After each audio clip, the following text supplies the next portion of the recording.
So, Linda, Missad. I want to push my button.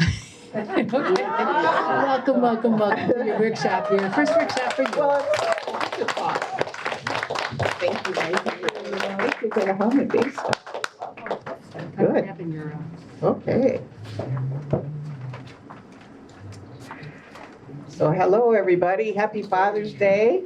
I find when you do something for the first time, it always helps to have an action hero with you who you can believe in. So Doctor Who is witnessing this talk today.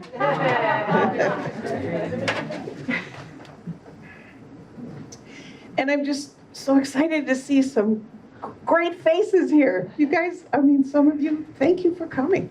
And thank you, John and Nancy, for letting me do this. And I'm going to switch glasses. Ha! So we're going to talk about God's abundance as money, what you believe about it, how you work with it, and how you open your channels to manifesting it. And as Laura Joy read, Hamid Bey, perfect. When we think of prosperity, we think of things like health, friends, relationships, energy, enthusiasm. But in the back of our minds, we also think of wealth and financial abundance. Yet, at times, we think spiritual people aren't supposed to have those kinds of ideas. I've been guided to share this with you because I've had lots of experience working with monetary prosperity, and I'm hoping some of these ideas will be helpful for you. So just a little bit about my background. For most of my adult life, I've been a self-employed musician.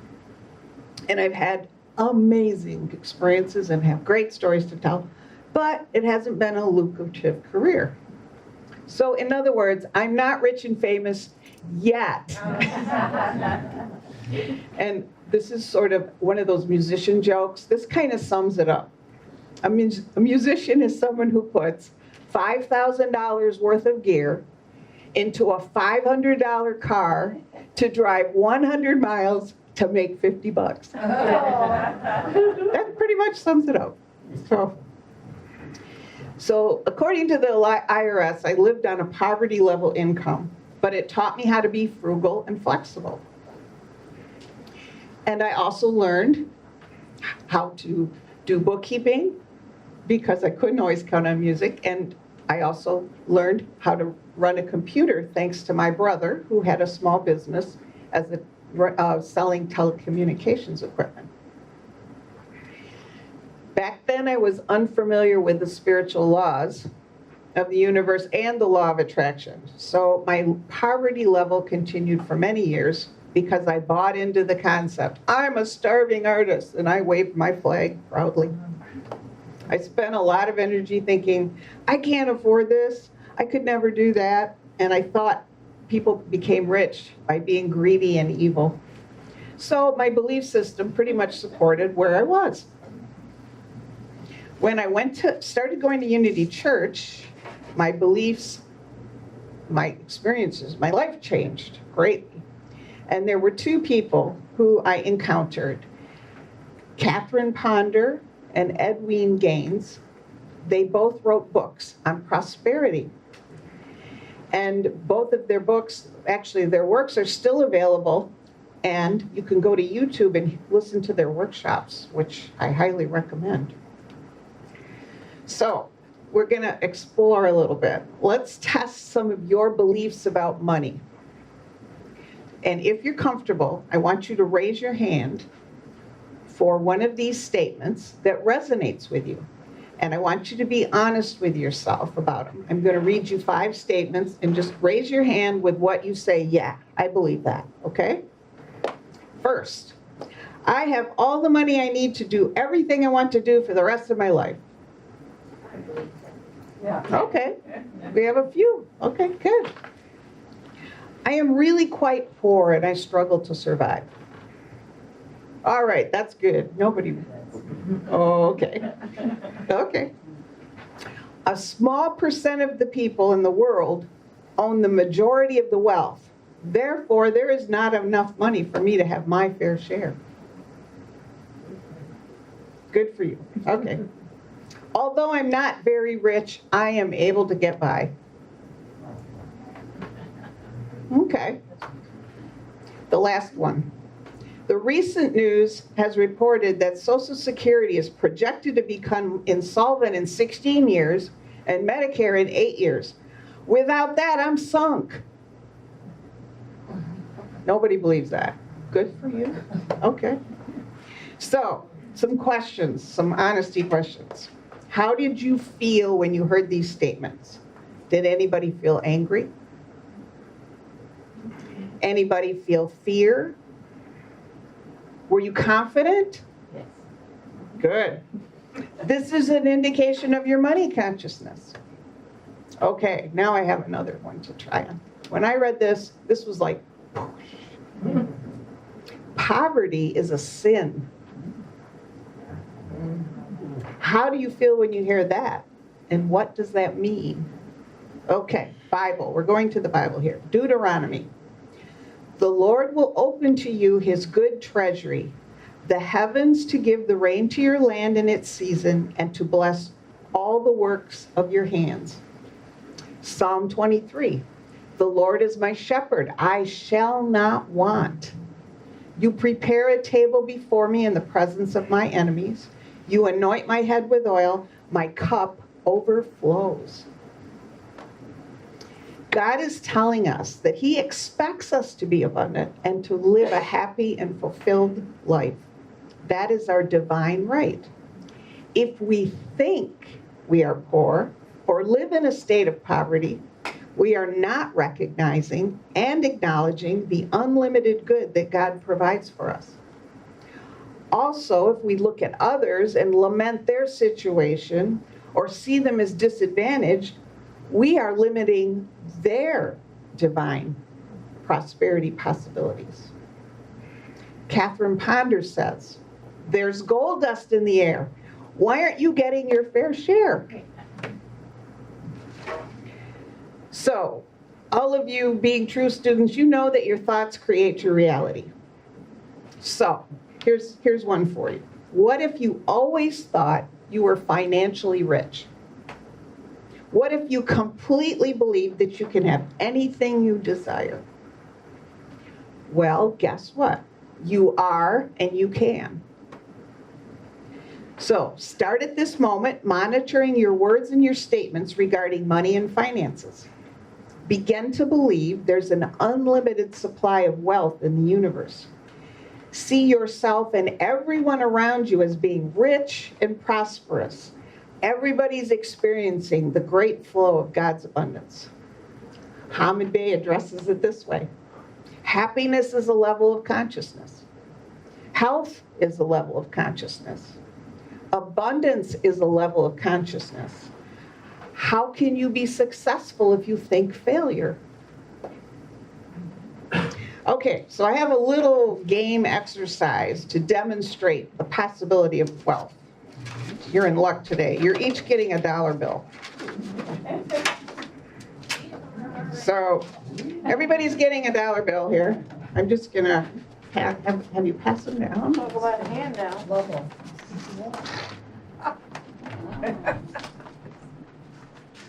Are you gonna give back tenfold? I'm working on my tithing, you guys. I'm tithing $1 to you all because you're all so wonderful. Did you print these today? No. Did everybody get a dollar bill? Yes. Okay, good. All right. So, I want you to look at it for a minute. Look at it closely. Which side? Look at the whole thing. And think about, how do you feel about this dollar? Okay, just think about this. Is it dirty to you? Is it pretty? Yes. Is it a promise of potentiality? Yes. Look at the engraving. Imagine the person or persons who designed this graphic. What amount of creative energy they put into this. See the great paths this dollar could have taken.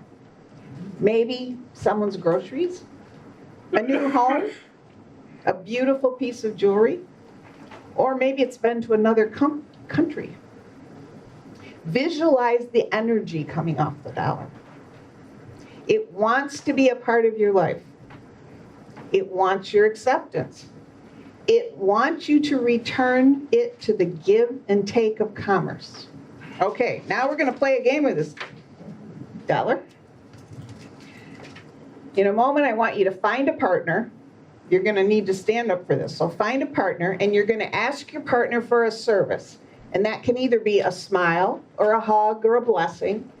And then you're going to pay them $1 for that service, and then switch. Then the other person do it. And then find another partner. And I want you to repeat this as many times as you can.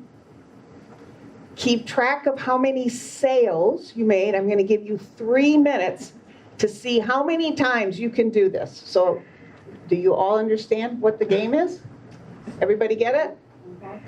All right, you ready? Got 3 minutes, go. She didn't give you $1, Alan. You have no $1? Can I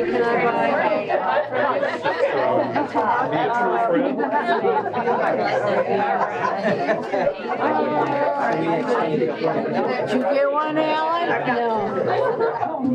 Here we go. What do you want? A hug? Yeah, okay. Yeah. I love that Tennessee hug. $1. Go ahead. And then I want to give you Oh, always. Thank you. Where's Pearl at? I can't get it. Okay. How about a blessing?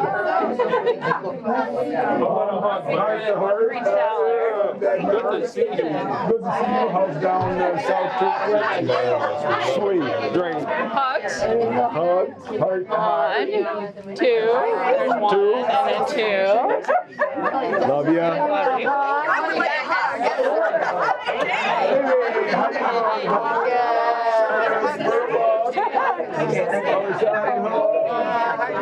Give me that money.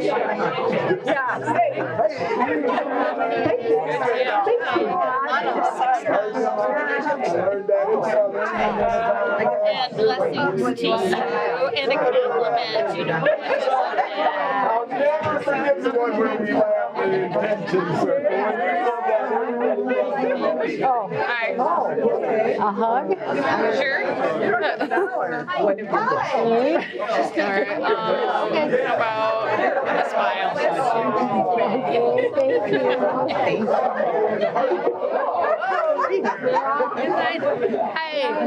Hug, hug, hug.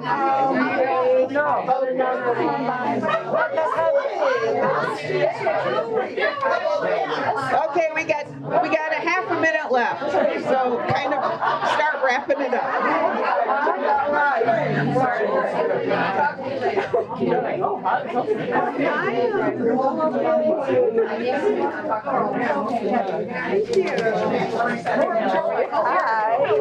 I would like to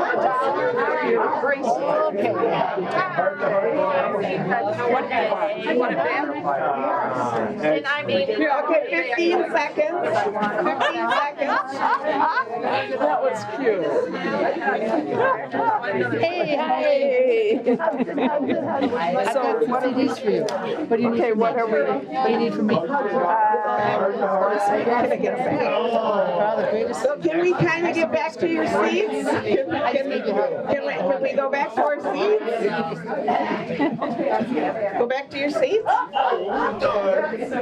Already? That was a fast 3 minutes, right? How'd you do it? Uh-oh. Nancy must have it. She's got two. It's time to sit down. Your 3 minutes are up. If we can wrap this up, and I'll continue. Or we can just play for the next.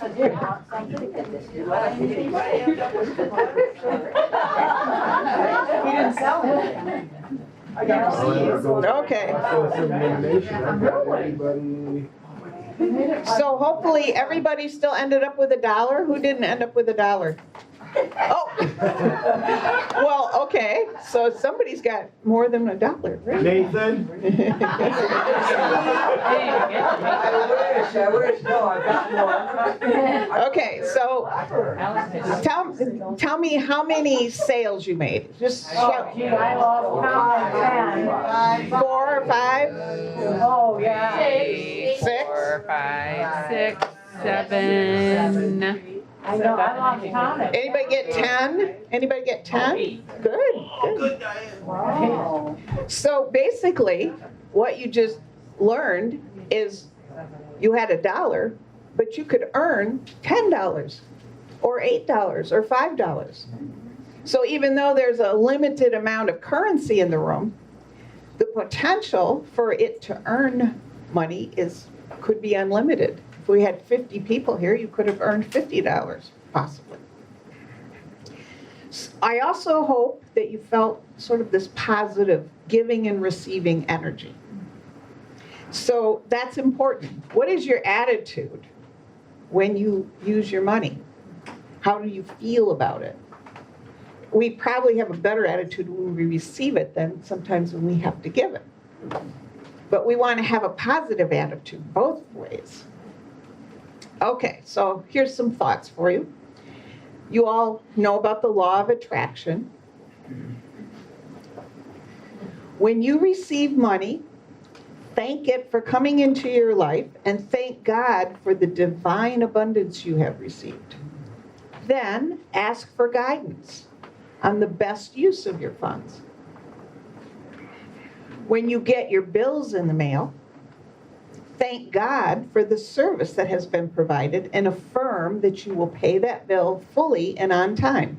For example, thank you, Consumers Energy, for providing me with electricity to run my home, even though it goes out occasionally.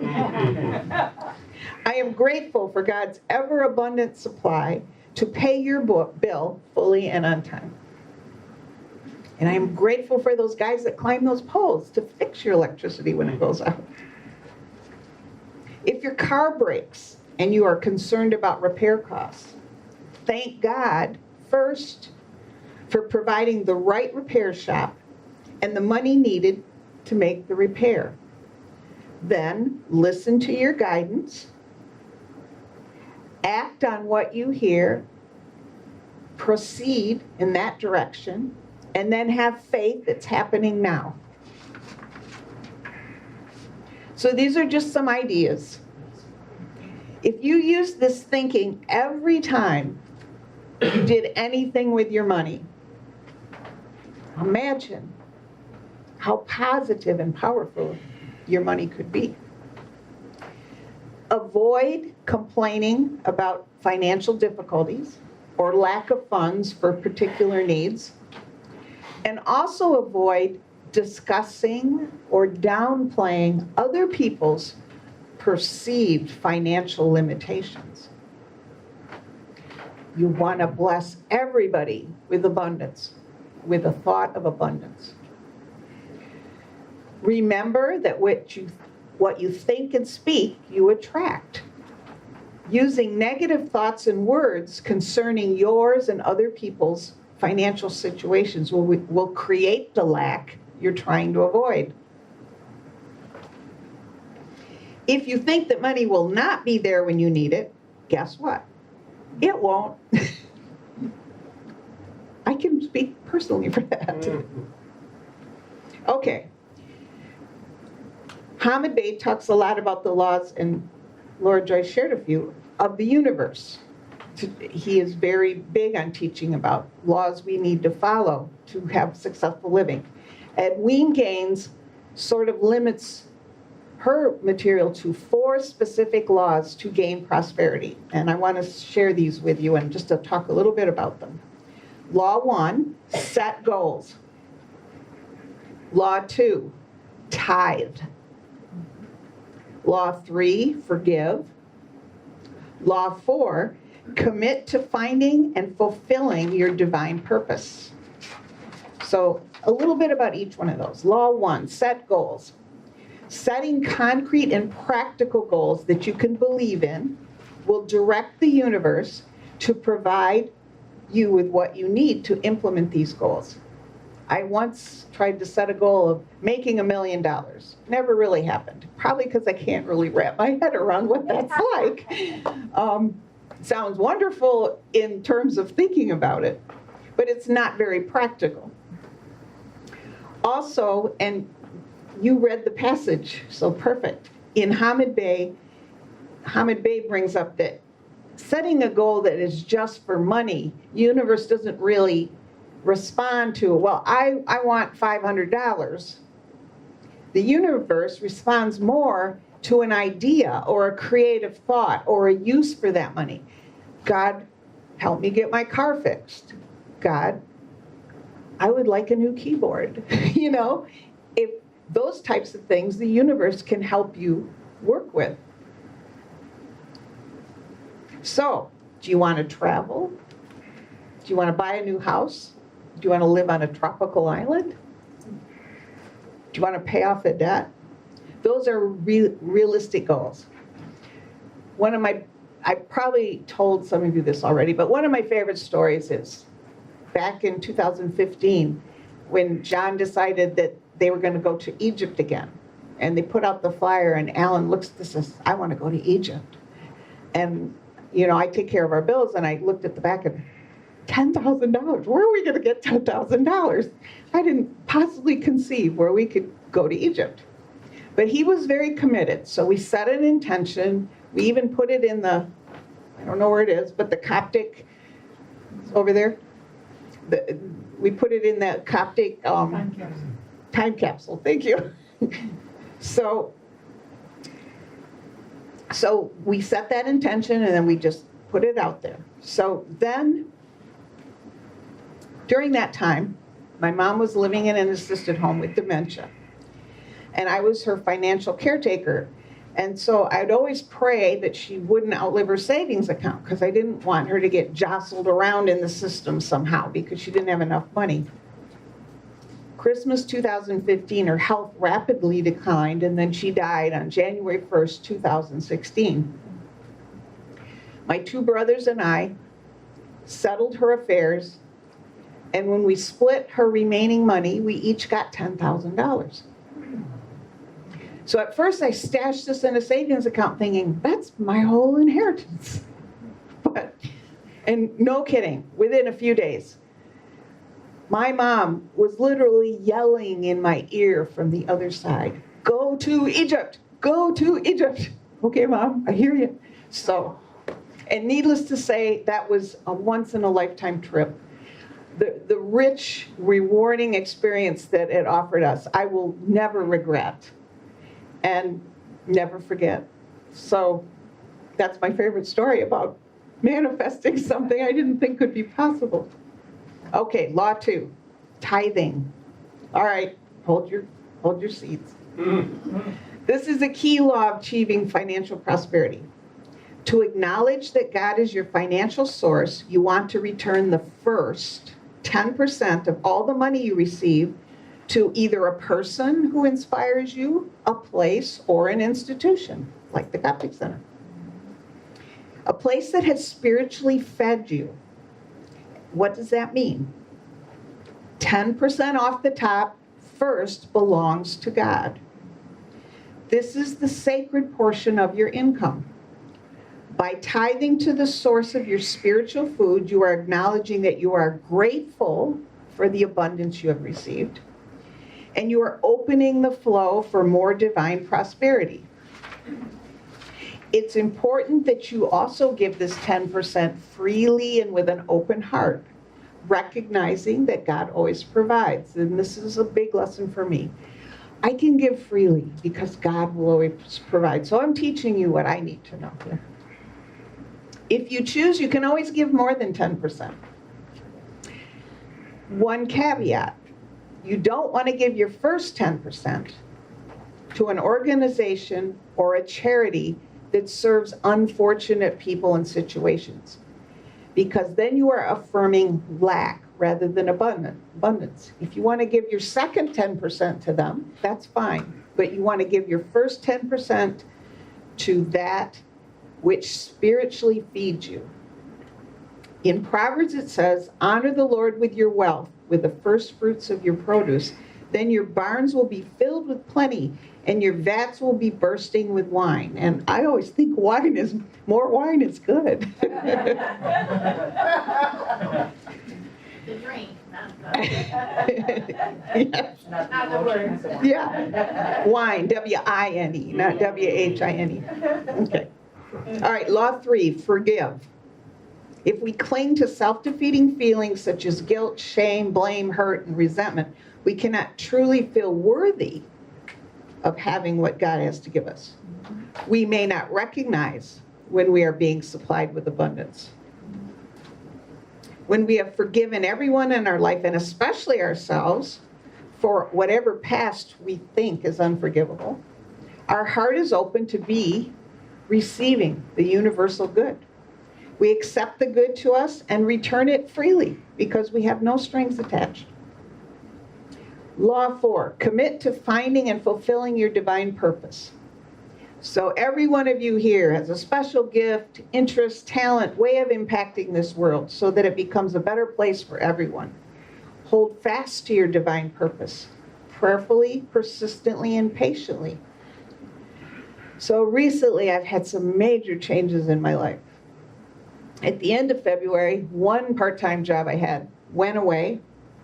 At the end of May, a second part-time job I had, I decided to quit. And these two jobs were a major source of my income for the last 2 to 3 years. So I literally jumped off the cliff of practicality. My guidance was telling me to recommit myself to writing music and work towards earning my living doing so. So here are the amazing things that have happened so far.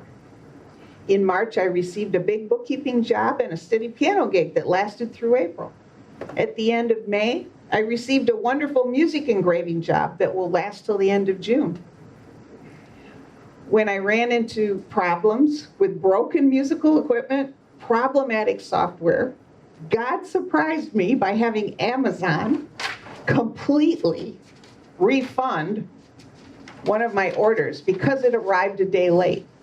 Even though I told them it didn't matter, they said, oh, we're so sorry, you're a good customer. That was a little surprising. I received an unexpected $50 rebate from a sheet music website where I had ordered most of the choir music for my North Park job. I ran into a whole lot of, I don't know how to do this. What am I doing? God directed me to websites and YouTube videos. Oh my gosh, what a storehouse of information is out there that I had never even considered and helped me learn. So at this point, I'm excited to see how it's all going to unfold. And maybe I'll even sell a piece of music. In conclusion, I want to leave you with these thoughts. It is your right to be prosperous and wealthy. Have your needs met. Love your money. Tithe your 10%. Honor yourself and all people with prosperous thoughts in spite of perceptions. And follow your dreams. Thank you very much. And keep your dollars. Thank you.